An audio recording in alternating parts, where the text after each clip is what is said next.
7 દિવસ સુધી પરમાત્માએ આ ધારણ કર્યો એટલે તો 7 દિવસની કથાઓ છે. પરમાત્માએ 7 દિવસ ધારણ કર્યું અને ગોવર્ધનની 7 દિવસની પરિક્રમાઓ પણ બતાવી છે.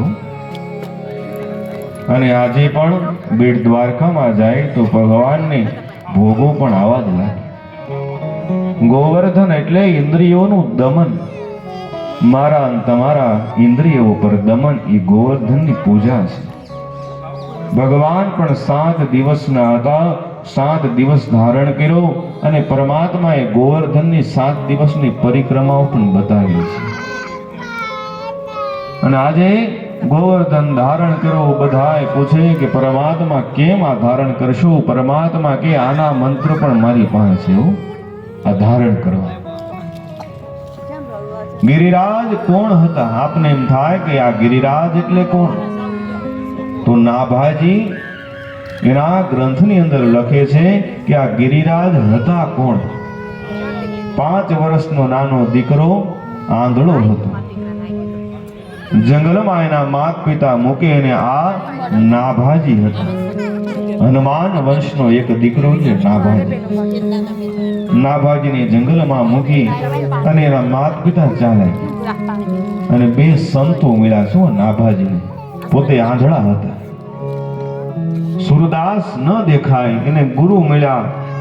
અગ્રદેવ અને કેલદેવજી નામના ગુરુઓ મળ્યા છે અને ગુરુને પ્રશ્ન કરે છે. નાભાજી સદગુરુને મળી અને સદગુરુની સેવા કરે છે.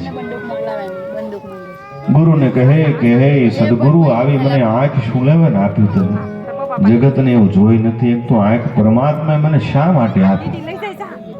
પણ સદગુરુએ આવે જવાબ નથી દીધો એને. કીધું કે એક દિવસ આનો જવાબ હું તને આપું. અને આ નાભાજી સતત ને સતત પરમાત્મા એના સદગુરુની પૂજા કરે છે.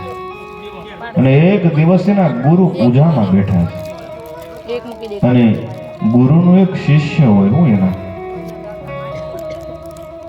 સમુદ્રની અંદર વહાણ લઈને જતો હોય અને આજે એ વહાણ લઈને જતો હોય અને ત્યાં આટલો બધો ભયંકર પવન આવે અને આ નાભાજીના ગુરુનો શિષ્ય કહે કે હે ગુરુ, સાચા હૃદયથી જો તારી પૂજા કરી હોય તો બચી જાઓ. અને એના ગુરુ આમ પૂજા કરતા કરતા અટકી ગયા. ત્યાં એના આજે નાભાજી કહે કે જો મેં મારા ગુરુની સાચા હૃદયથી પૂજા કરી હોય તો મારા ગુરુના શિષ્યને કાંઈ ન થવું જોઈએ. અને આ સમુદ્રની લહેરમાં એનો ગુરુનો શિષ્ય બચી જાય. આવા નાભાજી એના ગ્રંથમાં લખે છે કે આ ગોવર્ધન બીજા કોઈ નહીં પણ રામ અવતારની અંદર જ્યારે પરમાત્માએ સેતુ બંધનું કાર્યનો પ્રારંભ કર્યો ને એ સમયે આજે નલ નીલ કહે કે એક એવો પર્વત જોઈએ અને એક યોજનાના પર્વતની જરૂર હતી. હનુમાનજી ગયા છે પર્વતને લેવા. જેવા 21 યોજનનો પર્વત હનુમાનજી લઈને આવે સહ્યાદ્રી પર્વત પરથી, ત્યાં તો નલ અને નીલે આ બાજુ સમસ્ત પૂરને બાંધી દીધો છે. પણ જેવો આ પર્વત લઈને આવે વિચાર કરે કે હવે આ પર્વતનું શું કરવું? પણ પરમાત્મા કહે કે જા, કૃષ્ણ અવતારની અંદર હું તને ધારણ કર્યું. એટલે આ ગોવર્ધન રામ અવતારથી નહીં પણ કૃષ્ણ અવતારથી પરમાત્માની વાટ જોતા અને પરમાત્માએ આને ધારણ કર્યો છે. પણ જ્યારે પરમાત્માએ આ ગોવર્ધનને ધારણ કર્યું ત્યારે એમાં એક ગોપી હતી. હું માધવી કરીને ગોપી. આ માધવી કરીને ગોપી હતી. એને મનોમય વિચાર કર્યો કે પરમાત્માની સાથે હું લગ્ન કરી લઉં છું. આવો એને મનમાં વિચાર થયો છે. અને આ માધવી નામની ગોપીનો ફરીવાર જન્મ થયો. વૈશાખ સુદ ત્રીજના વિક્રમ સંવત 1515માં જોધપુરના ગામના રાઠોડ રાણા રતનશ્રી તેમના પત્ની કુસુમ કુમારીની બા અને આ બીજી કોઈ માધવી નહીં, સાક્ષાત મીરા હતી. ગોવર્ધન ધારણ કર્યોની માધવી આજે ફરીવાર જન્મ લઈ અને મેવાડની અંદર મીરા તરીકે જન્મ લઈને પાછી આવ્યો. ભગવાનને મેળવવા આટું થયું. અને નાનપણથી સતત ને સતત પરમાત્મામય એનું જીવન છે. જ્યારે રાઠોડ રતનસિંહ લડવા જતા ત્યારે એક હાથની અંદર એના પિતા તલવાર રાખે અને એક હાથની અંદર માળા રાખે. સામે વાળો આવે અને જોવે આવા એના પિતા, એટલે નાનપણથી પિતાનો સંગ ભજનનો આ મીરાને મળ્યો છે. અને જ્યારે આ મીરા ગર્ભની અંદર હતા ને ત્યારે એની માએ એક બ્રાહ્મણને બોલાવ્યા અને કીધું કે આખું મારી સામે તમે ભાગવત વાંચો. 9 સ્કંદ સુધી એટલા અને માએ તર્ક કર્યા ને બ્રાહ્મણને, અને જેવો 10મો સ્કંદ આવ્યો ને એના બધા જ તર્ક ત્યાં પૂરા થઈ ગયા. કારણ કે હવે તો પ્રેમની લીલા આવે. 10મો સ્કંદ જેવો પૂરો થાય, પરમાત્માની લીલાઓ આવે, બધા પ્રશ્ન પૂરા થયા છે. અને ત્યાં તો એક સંત એના ઘરે આવ્યો. સંત આવે અને એક મૂર્તિ આપીને જાય. આ સંતને પણ પરમાત્માએ આજ્ઞા કરી હોય કે જા આ મીરાને તો મૂર્તિ આપજો.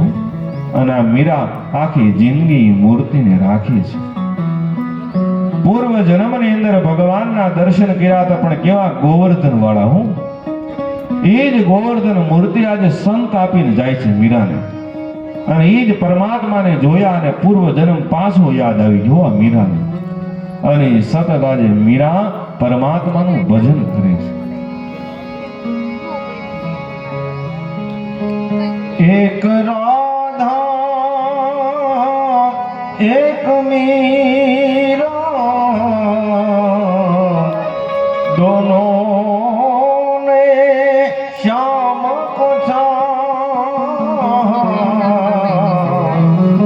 अंतर क्या दोनों की साहन बोलो.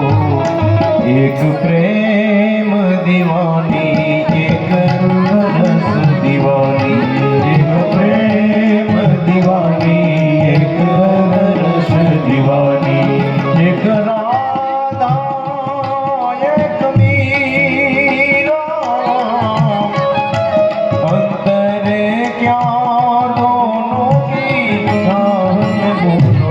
एक प्रेम दीवानी एक रस दीवानी. एक प्रेम दीवानी एक रस दीवानी. एक प्रेम दीवानी एक रस दीवानी.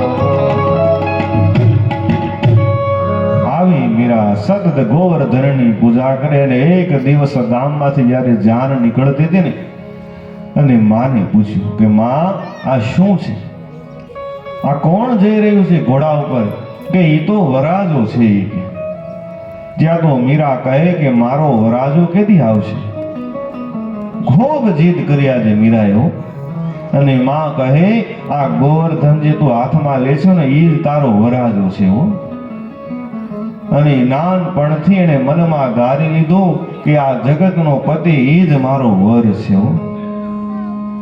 એવા વરને વરીને હું શું કરું જે આજ જીવે ને કાલ મરી જાય. વર તો અમારા ગિરધર ગોપાલને મારો ચુડલો અમર બની જાય. આવા વરને આજે મીરા વરી ગઈ. મર્યાદાની સ્ત્રી એટલે રાજસ્થાનની આ નારી મીરા છે. અને નાનપણમાં નાની ઉંમરમાં આના લગ્ન થઈ ગયા. અને રાણાની સાથે એવું ગણાય કે રાણાની સાથે લગ્ન નથી થયા મીરાના.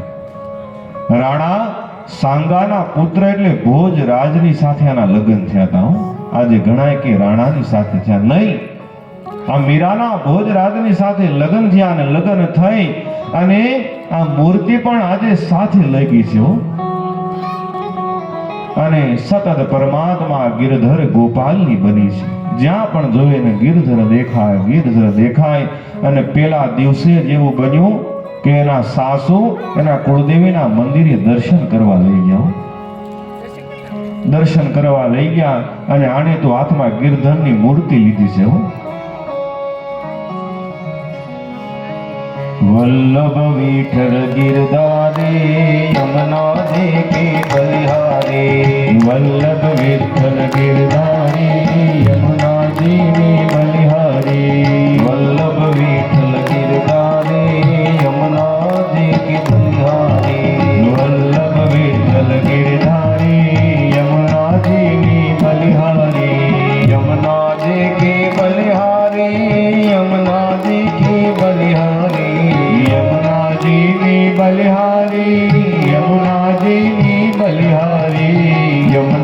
जी की बलिहारी, यमुना जी की बलिहारी, यमुना जी की बलिहारी, यमुना जी की बलिहारी। हे वल्लभ विठ्ठल गिरधारी, यमुना जी की बलिहारी, वल्लभ विठ्ठल गिरधारी, यमुना जी की बलिहारी। हे वल्लभ विठ्ठल गिरधारी, यमुना जी की बलिहारी, वल्लभ विठ्ठल गिरधारी, यमुना जी की बलिहारी। हे वल्लभ विठ्ठल गिरधारी, यमुना जी की बलिहारी, वल्लभ विठ्ठल गिरधारी, यमुना जी की बलिहारी। સકલ ગિરધર હારે ગિરધર ને છોડું એના સાસુ કે આને મોય કને માને પૂજી ગયું. પણ આ તો મીરા છે એ કે ગિરધરને ન મૂકવું. એની સાસુ વારે ઘડે કહે કે આ કુળદેવીની પૂજા કરવા આવ્યા છે હું. ઘડીક વાર ગિરધરને સાઈડમાં મૂક અને માની પૂજા કર. ત્યાં તો પેલા જ દિવસે લગ્ન ના હો ઝઘડો થયો હાહુ વહુનો. પેલા જ દિવસે ત્યાં તો ભોજની હામું જોયું હો. કીધું તું ને મેં તને કોની આ રીતે લગ્ન કર્યા કે. પણ આ તો મીરા છે, નાનપણથી ગિરધરની થઈ ગઈ છે. અને ત્યાં પેલા જ દિવસે આજે આ ગિરિરાજની મૂર્તિ હાથમાં લઈ અને આ મીરાને કહે કે આને એક ઓવડીમાં પૂરી જોઈએ કે હો. એ ઓવડી પણ પાછી કેવી ભૂતાવળ વાળી ઓવડી, જેની અંદર ભૂતો રહેતા હતા હો, આવી ઓવડી. અને ઓવડીમાં પૂરી મીરાએ ભગવાનની સ્થાપના કરી ગિરધરની. અને જેવી જ ગિરધરની સ્થાપના કરીને ત્યાં તો ન્યાથી ભૂતો ભાગ્યા હો. આવી મીરા જેવા ગિરધરે બેઠા એટલે ન્યા તો વૈકુંઠ બની ગયું પરમાત્મા. અને ફરી વારે ઘડે મીરાના જીવનમાં કાંઈક ને કાંઈક દુઃખો આપ્યા જ કરે હો. અને એક દિવસ બોલ મીરા પરમાત્માની સામે નૃત્ય કરતી હતી હું અંદર. જ્યાં ભોજરાજ આવતા હતા દરવાજામાંથી એમ જોયું એણે હું જોયું. અને એવી મીરા નૃત્ય પરમાત્માની સામે કરીને આને દરવાજો ખોલ્યો તો મીરાએ નૃત્ય બંધ કરી દીધું. ભોજરાજ આવીને અંદર કહે કે મારે એક વાર તારું નૃત્ય જોવું છે.